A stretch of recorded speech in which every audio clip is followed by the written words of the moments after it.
thing about feeding souls is the food is what we use to get to the people, but the message is the gospel. I was an addict for 25 years. Started doing drugs when I was 10, and make a long story short, I gave my life to Christ. I sat 3 years at Bay Presbyterian Church. Bay was about to do a food ministry, and they didn't know what to do, and there's going to be once a month serving at St. Malachi's. Because I was homeless with my addiction. I said, let's just do it every Saturday, because no one wants to see you once a month. That is the key to this whole ministry, was building relationships.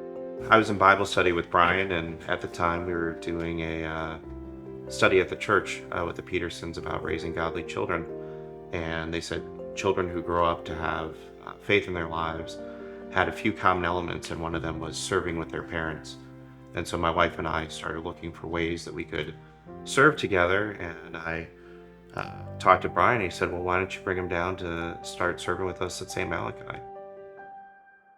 So it's 2020 and COVID hits, and we're at St. Malachi Church, and we're doing a weekly hot breakfast, and then the governor makes the announcement that you can't have gatherings of 10 or more people. And that was just devastating to us. So I called Bay. I was talking to Terry Shordock, and he said, well, we can't have people in here, but you can use our kitchen.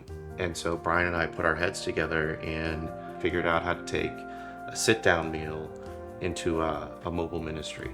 And the relationships we have with our brothers and sisters with the mental illness, with the drug addiction, to be his hands and feet, to be the love, the grace, the mercy. It's a listening ear. It's loving on our brothers and sisters. It's just being there for them.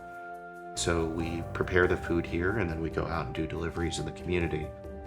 It's been an ache in our heart to get back to the sit-down meal where we can sit and break bread with our brothers and sisters and talk across the table and have a dialogue and a conversation.